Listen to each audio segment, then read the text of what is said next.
네, 오늘 메시지 제목은 성경의 중심, 또 우리의 영원한 구세주가 되시는 예수 그리스도, 예수님의 이야기는 우리가 아무리 강조하고 되풀이해도 끝이 안 날 놀라운 우리 신앙의 핵심이 되는 놀라운 메시지를 다시 한번 전합니다.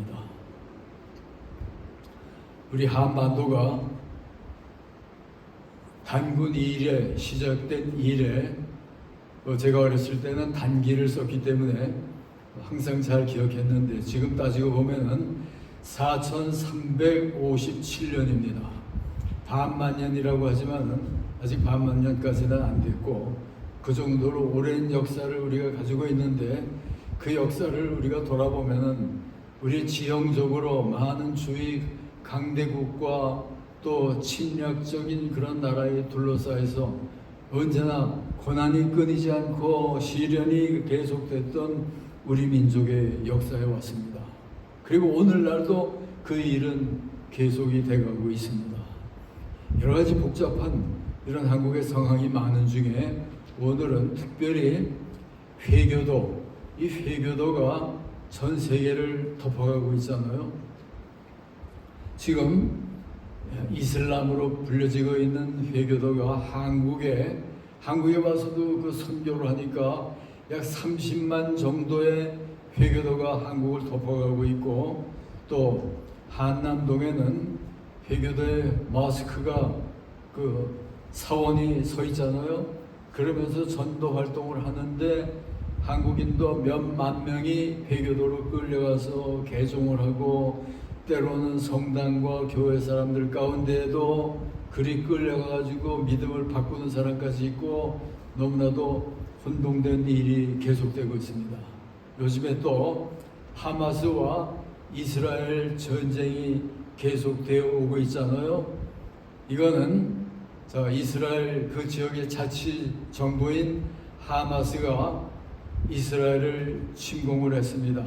그 이유는 그 성지, 우리 크리스찬들과 마음의 교도가 함께 성지로 여기고 있는 예루살렘의 그 성전 산입니다. 그곳에 마스크가 서 있고 회교의 전당이 서 있고 그 안에는 회교도들 많이 들어가서 기도를 할 수가 있게 되는데, 유대인들은 그게 바로 우리 땅인데 너희가 차지하고 있는 거다. 그래서 그들의 모든 규정을 위반하고 그 안에 들어가서 기도를 하는 사람들이 있는 거예요.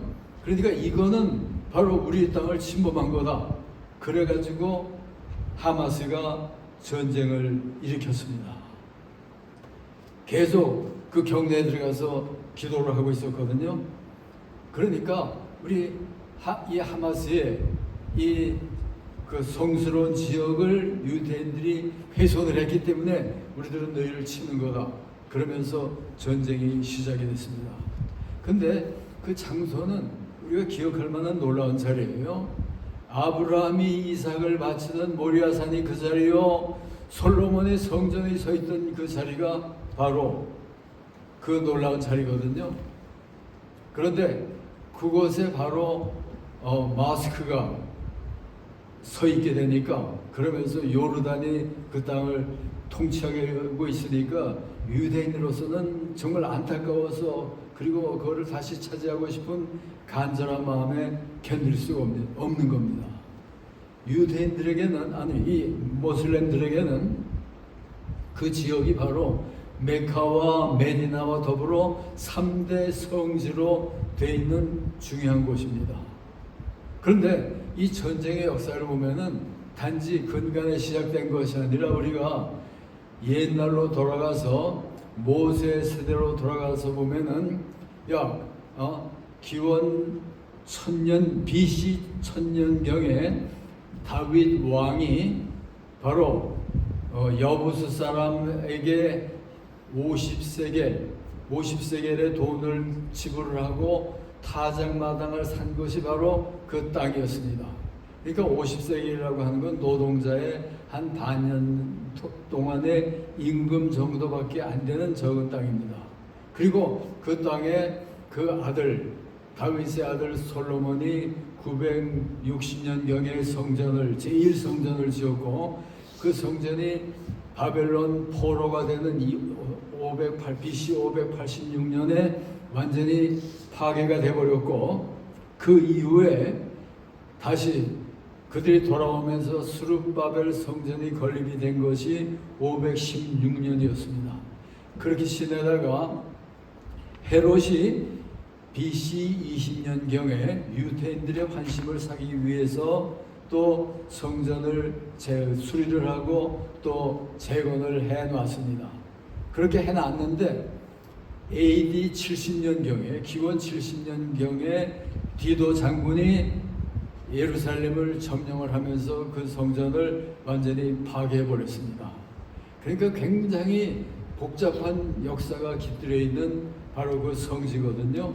그때 헤이디리안이라고 하는 로마의 황제는 거기에다가 주피터의 신전을 세우기도 했고 그러면서 그 자리는 항상 문제의 땅이고 이게 유대 땅이니까 그 이후에 동로마 비잔틴의 문명이 시작되면서 그냥 황폐하게 놔두기도 하고 그러다가 638년 주 638년에 모하멧이 죽은 이후에 이제 그것을 점령하고 있던 이슬람이 무슨 얘기를 했냐면은 자 알라의 종을 하나님이 그쪽으로 날려 보내가지고 거기에 있었는데 바로 알라의 종이 날아간 그 자리가 바로 먼 곳 알-악사라고 하는 곳인데 그곳이 바로 그 자리다 하는 이론을 세워서 그들의 성지인 것을 계속 주창을 해왔습니다. 오늘 이 이슬람교는 전 세계적으로 일대 문제가 되고 그 세력이 뭐 18억 정도가 되니까 굉장한 숫자잖아요. 그들이 시아파라고 하는 종파가 있고 또 수니파라고 하는 종파가 있습니다. 근데 이 마호멧의 계승권을 두고 시아파는 직계 후손만이 마호멧의 후계자가 될 수 있다고 주장을 하고 수니파는 아무라도 그냥 선거에 의해서 마호멧의 후계자를 내세울 수 있다고 주장을 하면서 서로 대립을 하고 있는 거예요. 그러니까 이 시아파와 수니파 두 종파 사이에도 계속 전쟁이 일어나고 이라크 내전이든지 시리아 내전, 예멘 내전 이 사람들 저희들끼리 계속해서 전쟁을 벌이고 있는 것이 바로 회교도가 하고 있는 일이거든요. 그들의 사원이 바로 바위 사원이라고 하는 것이 있어요. Dome of Rock이라고 하는 건데 그 밑바닥에 바로 그런 바위로 돼 있는데 그들은 어떤 전통을 가지고 있냐면은 마호멧이 바로 그 바위를 디디면서 승천을 한 자리다.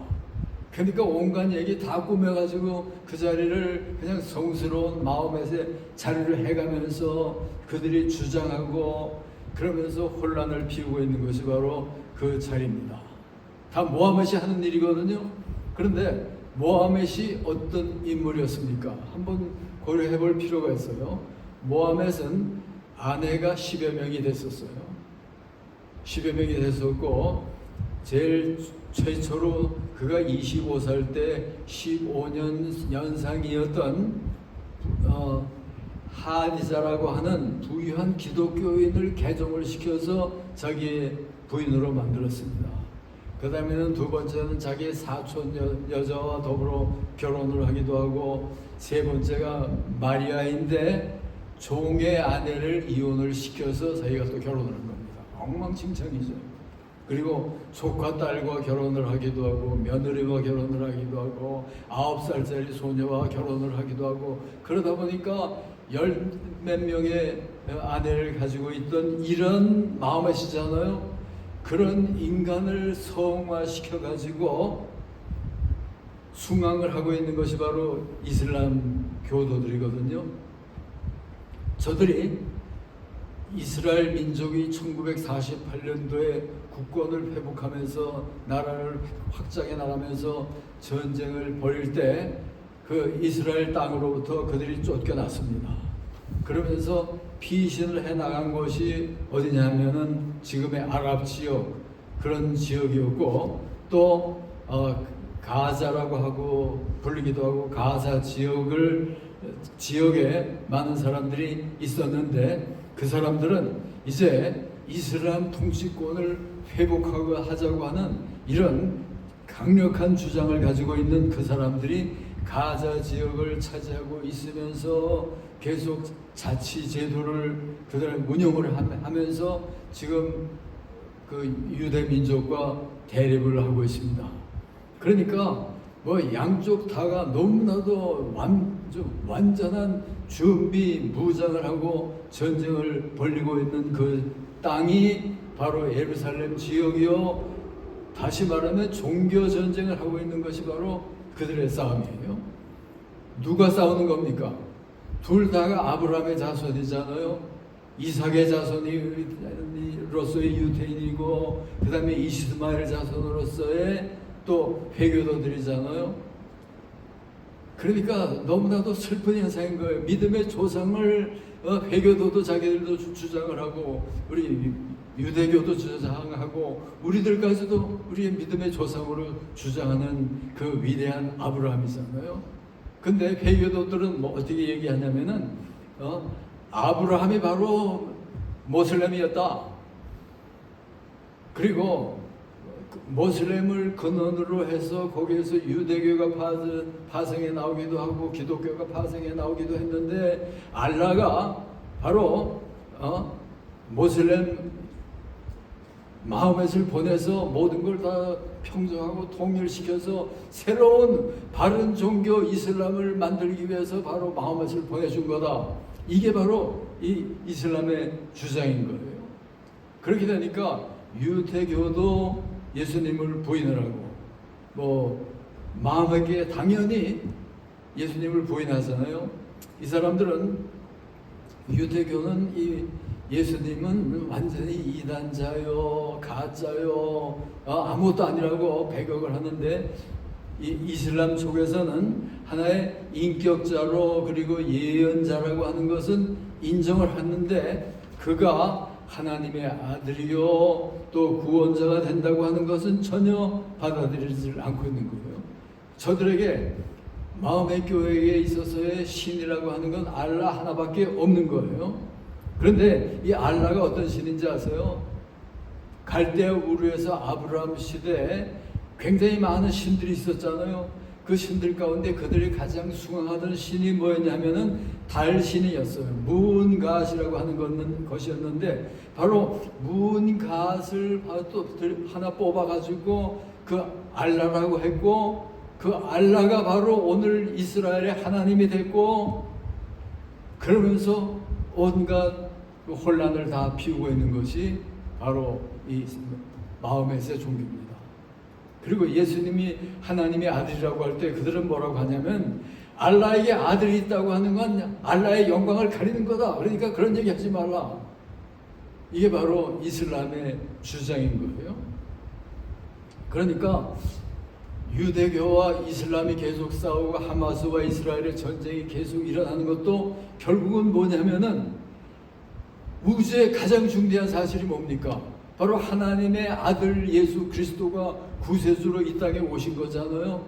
그거를 부인하는 유대교, 그거를 배척하고 있는 마음에, 그러니까 그들끼리 서로 대결을 하면서 지금 전쟁을 하고 있는 것이 바로 중동에서의 전쟁이요, 하마스와 이스라엘의 전쟁이 되어가고 있는 겁니다. 저들에게 우리 측에서 우리 그리스도 신앙을 주장하고 그들에게 가르칩니다. 예수가 하나님의 아들이요, 영원한 분이요, 메시아요, 구원자요, 모든 것이 다 된다고 하는 것을 가르칠 때, 오늘 본문에 보면은 거기에 유대 지도자들이 어떻게 나오고 있습니까? 아브라함도 죽었고 선지자도 죽었는데 어떻게 사람이 죽지 않고 살아있을 수 있단 말이냐? 거기 53절 이하에 보게 되면은 이미 죽은 우리 조상 아브라함보다도 예수가 크단 말이냐?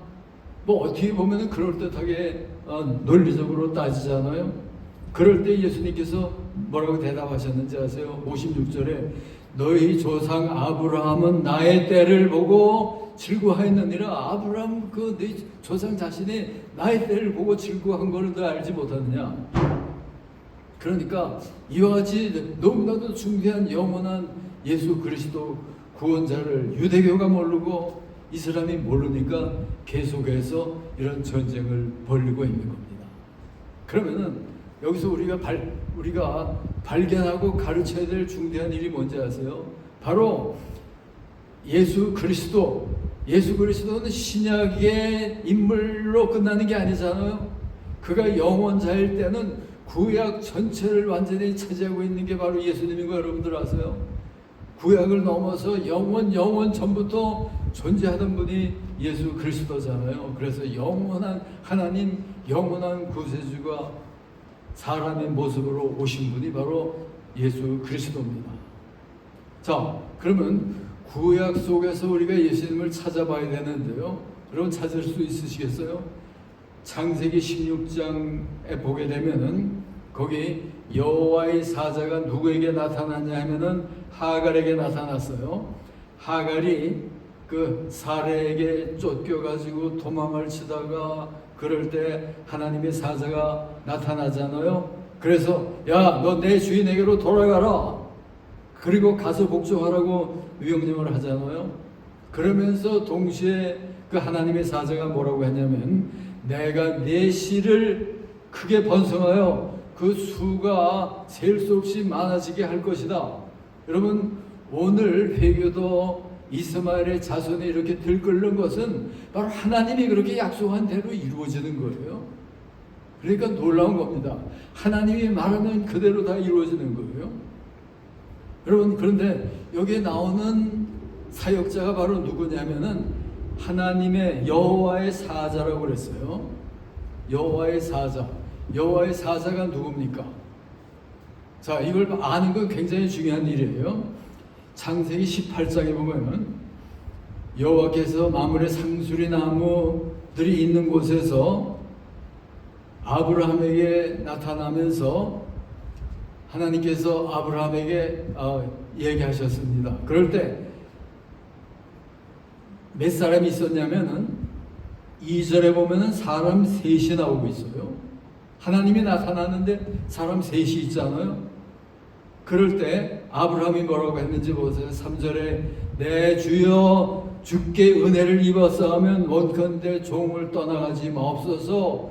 내 주여 세 사람을 놓고 내 주여 하고 있는 거예요. My Lord 이렇게 부르고 있습니다. 그러니까 그 세 사람으로 보이는 중에 한 분은 My Lord요 그의 주님이 됐던 것이 틀림없는 거예요. 거기에 계속해서 그런 얘기가 나오는데요. 22절에 보면 그 사람들이 거기를 떠났고 아브라함이 그 여호와 앞에 그대로 서 있다 그랬습니다.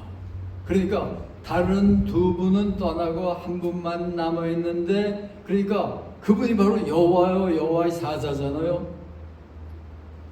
그리고 19장으로 넘어가서 보면은 그 두 천사가 소돔에 이르잖아요.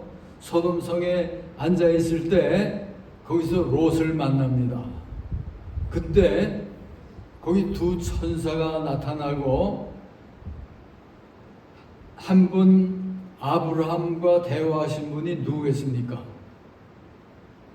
두 사람은 떠났고 남은 한 분과 아브라함이 대화를 하는데 그게 바로 여호와의 사자잖아요. 그러니까 거기에 나타났던 세 분 중에 한 사람 그가 여호와의 사자였는데 여호와의 사자라고 하는 표현이 구약성경에 여러 군데에서 나오거든요. 여호와라고 그러지 않고 여호와의 사자예요. 그러니까 여호와의 사자라고 하는 것은 천사가 아니죠. 여호와의 사자죠.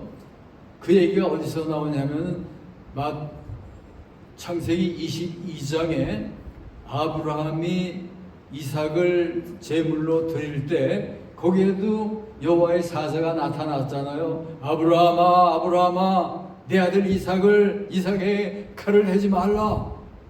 그때도 여호와의 사자가 나타난 거예요. 그리고 여호와의 사자가 나타난 것이 그것 이외에도 뭐 여러 군데 있는데 몇 군데만 찾아보면은 사사기 13장에 마노아가 여호와의 사자를 보면서 뭐라고 얘기했는지 아세요?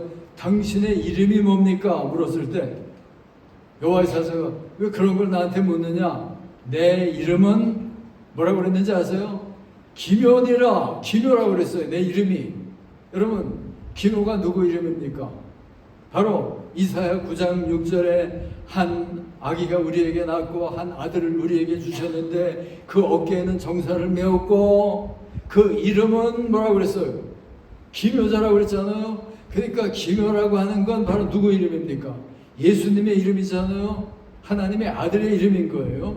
근데 거기서 아브라함이 마엘로드로 부른 그 주님이 바로 내 이름이 기묘자라고 한 건 누구를 의미하는 겁니까? 하나님 아버지가 나타난 것이 아니고 기묘자, 아들로서의 예수님이 구약에도 등장하신 거예요. 이거는 굉장히 중요한 구약 속에 등장하셔서 역사하시는 예수님을 우리에게 보여주는 걸로 너무 중요한 구절들인 거예요. 그것이 마노아에게 그랬을 뿐만 아니라 기드온에게 또 나타나잖아요. 사사기 6장 12절 이하에 보면은 여호와의 사자가 기드온에게 나타나서 이르되 큰 용사여 여호와께서 너와 함께 하시느니라.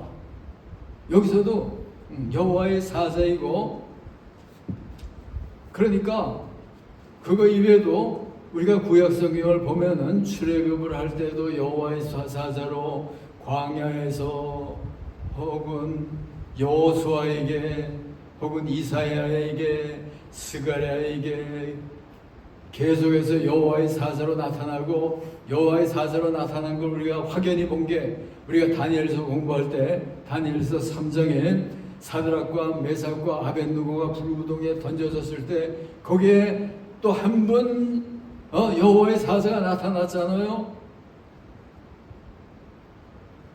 바로 여호와의 사자. 이렇게 구약 너무나 많은 곳에서 여호와의 사자로 등장한 예수 그리스도입니다. 그러니까 그 여호와의 사자는 천사로 볼 수가 없는 거예요. 하나님과 동격의 입장에서 얘기를 하고 있잖아요. 사사기에서 물을 때 어찌하여 내 이름을 묻느냐? 천사가 그 얘기 할 수 없잖아요. 하나님의 사자요, 하나님의 동격으로 그런 걸 묻는 거잖아요. 그러니까 여호와의 사자 곧 그는 예수님이요, 또 삼손의 아버지에게 그랬을 뿐만 아니라 이사야 6장에서 한 아들을 우리에게 주신 바 되었는데 그 어깨에는 정사를 메었고 그 이름은 기묘자라. 이 아기가 신약에 와서는 마태복음 1장 23절에서 처녀가 잉태하여 아들을 낳을 것이요 그 이름을 임마누엘이라 하라. 그러니까 기묘자인 그가 아들로 나타나신 거고 구세주로 임마누엘은 하나님이 함께하는 분이라는 얘기잖아요. 그러니까 그분이 곧 예수 그리스도입니다. 그러니까 예수 그리스도, 우리가 예수님을 바로 알고 예수 믿는 생활을 해야지만 돼요. 예수 이름 그냥 기억하는 것 정도로 알면 그걸로는 안 되고 예수님이 정말 본격적으로 어떤 분인가 정확히 알아야 되잖아요. 그러니까 구약 전체가 예수님의 이야기를 우리에게 보여주고 강조하고 있는 거예요.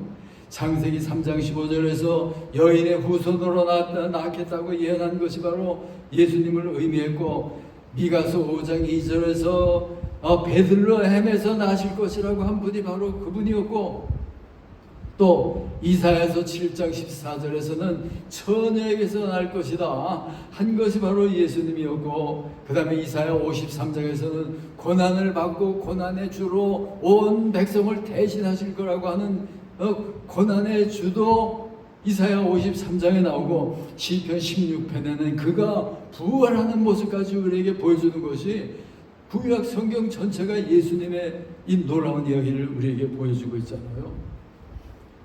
그 놀라운 예수님은 우주의 모든 것 다인 거 여러분들 아세요? 그가 계시록에 와서는 하나님이 그 종들에게 주사 반드시 속히 일어날 일들을 그 종들에게 보이시려고 선사를 통해서 그거를 보여주셨잖아요. 예수님이 스스로 어떻게 말씀하시는지 아세요? 계시록 1장 8절에 보면은 나는 알파와 오메가요, 이제도 있고 전에도 있었고 장차 올 자라.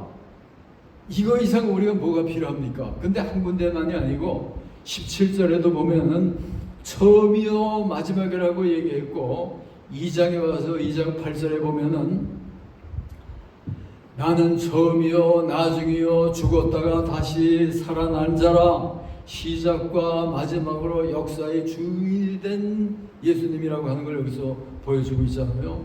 그리고 그가 계시록 이제 결론 부분 21장의 6절에 와서는 또 내게 말씀하시되 이루었도다 나는 알파와 오메가요 처음과 마지막이라. 내가 생명수 샘물로 목마른 자에게 값없이 주리라.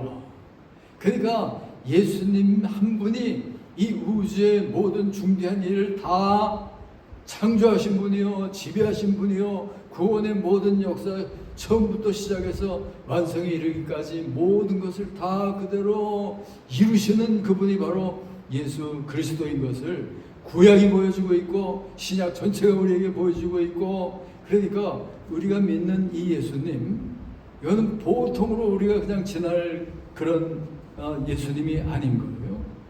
요한복음 1장에 우리가 잘 아는 대로 만물이 그로 말미암아 지은 바 되었으니 지은 것이 하나도 그가 없이는 된 것이 없느니라. 이게 바로 예수님이잖아요. 골로새서 1장에서 만물이 그에게 창조되되 하늘에 있는 것과 땅에 있는 것과 보이는 것과 보이지 아니하는 것과 혹은 보좌들이나 주권인들이나 정사들이나 권세들이나 만물이 다 그로 말미암고 그를 위하여 창조되었고 그가 만물보다 먼저 계신 자라.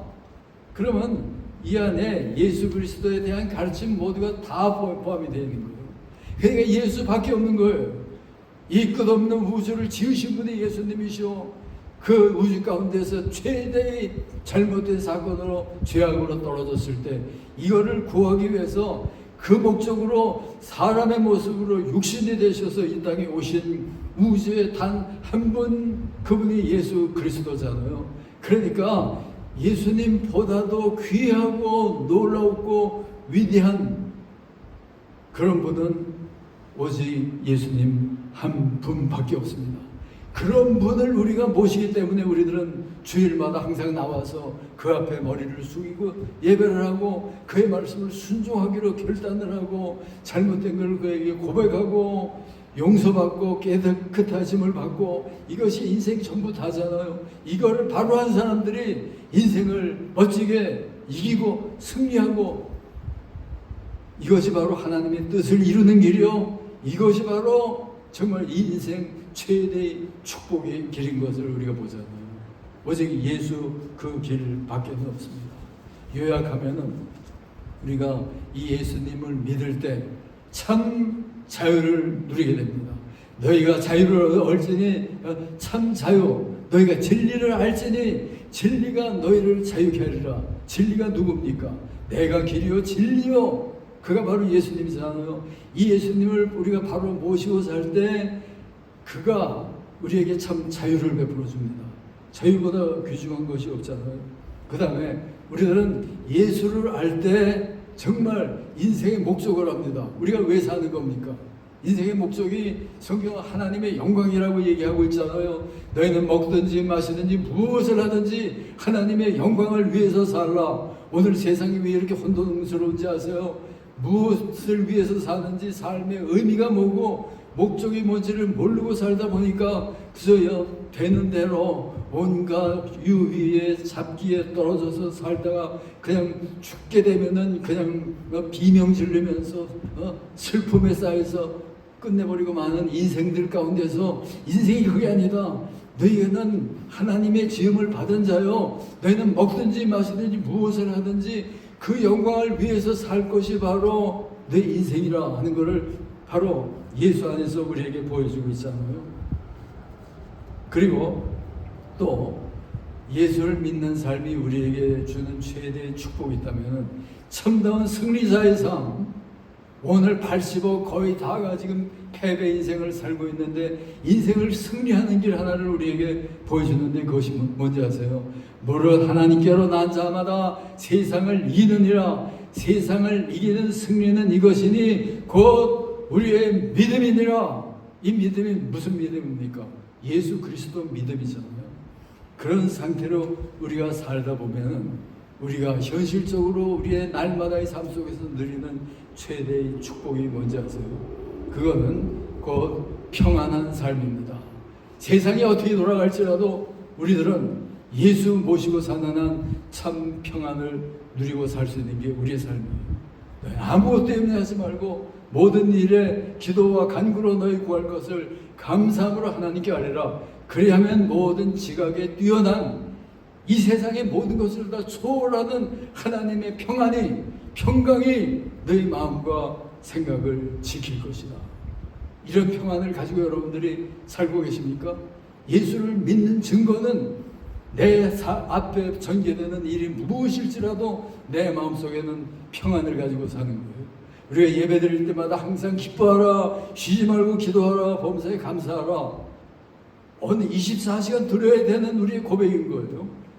우리가 24시간 그럴 수 있는 환경이 됩니까? 안 되지만 예수님이 우리에게 그것을 명령할 때는 예수님의 명령이고 예수님의 이유가 있고 예수님의 다스림의 섭리가 그 안에 있기 때문에 이게 바로 진리다. 이걸 우리가 믿게 되면 기뻐할 수 없을 때도 기뻐하는 거예요. 하나님 때문에 예수님 바라보면서 기뻐하다 보면은 기쁨의 사건으로 모든 일이 변천이 되고 그러면서 승리하는 게 우리의 삶이잖아요. 그러다 보니까 마음에 절대적인 평안을 가지고 살 수 있는 우리의 삶, 이 평안을 누리십니까?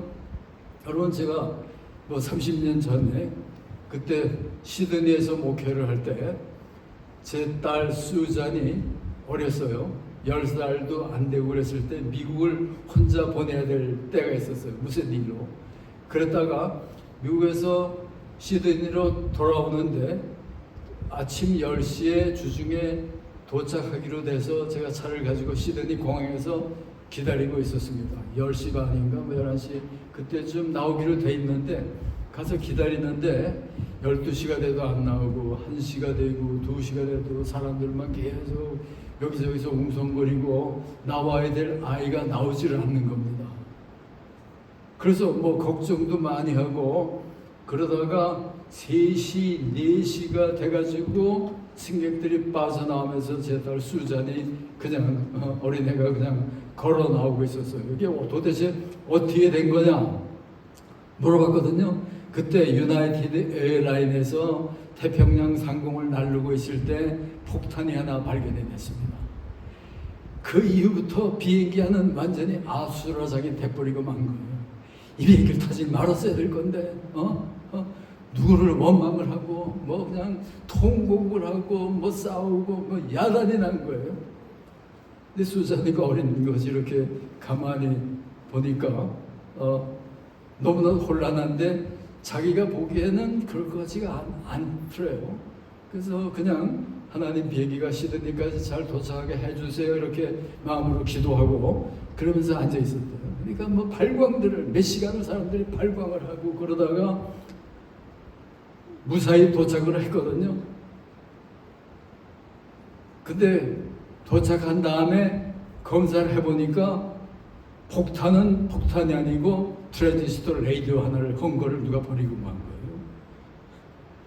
그러니까 모든 사람들이 그냥 다 죽겠다고 이제는 아우성을 치고 발광을 하고 통곡하고 비명하고 그랬을 때 우리 수자는 그걸 너무너무 즐겼대요. 비디오나 TV 보는 것보다 영화 보는 것보다도 더 즐겼다고 얘기를 하는 거예요. 그러니까 우리가 참 믿음을 가질 때 세상이 아무리 요란을 해주고 아무리 떠들썩하고 혼란할지라도 참 믿음을 가지고 하나님을 볼 때 이런 일을 통해서 하나님이 역사하실 것이고 우리들은 마음의 평안을 가지고 살 수 있는 삶, 그것은 바로 예수님을 바로 보면서 살다 보니까 그가 우주의 주인이요 창조자의 모든 것 다 하고 우리의 영원한 메시아요 구원자잖아요. 이 사실 하나를 절대적인 확신을 가지고 믿고 그대로 살다 보면은 이런 확신, 이런 승리, 이런 놀람을 살 수 있는 것이 바로 우리들의 삶입니다. 그런 삶들 살아야 되지 않겠어요? 하나님 아버지 감사와 영광을 돌립니다. 오늘 예수님, 주님이 누구이신 것을 다시 한번 말씀, 성경, 신약, 구약에 비추어서 한번 생각해 봤습니다. 우리의 아버지 하나님, 전지전능하신 하나님, 영원한 구세주로서 인간의 몸을 입으시고 오셔서 구약에도 역사하시고 신약에도 역사하시고 영원토록 역사하시는 주님인 것을 우리가 깨달았고 그가 우리의 메시아요 구원자라고 하는 것을 다시 한번 일깨워 주심을 진심으로 감사합니다. 아버지 하나님, 그저 어렴풋이 깨닫는 것으로 끝나지 말고 우리의 영혼 깊은 곳에 우리의 존재의 완전한 확신이요 사명감으로 주님을 기억하게 도와주시고 그렇게 삶으로 날마다 주님의 지혜와 주님의 방법과 주님의 능력으로 주님의 성령으로 모든 세상을 이기면서 항상 승리하고 마음에 무한대의 평안을 안고 사는 우리 모두가 다 되도록 하나님 인도하시고 축복해 주시옵소서. 이제는 우리 구주 예수 그리스도의 놀라우신 은혜와 아버지 하나님의 크시고 무한하신 사랑과 성령의 감화, 감동, 인도하시고 충만하심이 여기에 모인 모든 성도들 위해 그리고 이 주위의 모든 사랑하는 믿는 사람, 믿지 않는 모든 사람들 위해 성령으로 역사하시고 축복하시고 도우시옵소서.